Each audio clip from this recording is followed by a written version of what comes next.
কোনো মন্দিরের প্রতিষ্ঠার আয়োজন হয় তখন গ্রামবাসীদের একটি কর্তব্য থাকে।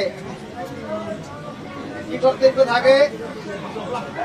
যে ঠাকুর যেন এমনি থেকে না যায়। যদি আমি পূজা করতে পারি তো পূজা করি, যদি আমার দ্বারা পূজা না হয় বা পূজার কোনো সংযোগ না বসে তো কমসে কম কি করা দরকার?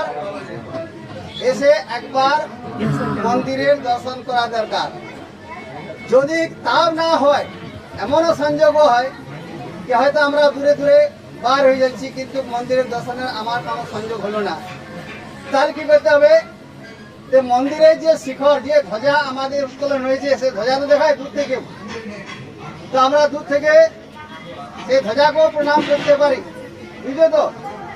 যদি আমরা পূজা করতে পারি ভালো, যদি আমরা মন্দির কোনো সংযোগে না আইলাম, পূজা করতে না পারলাম, তো আমরা পূজা দর্শন করব, ভগবানের স্থিতি প্রার্থনা করব।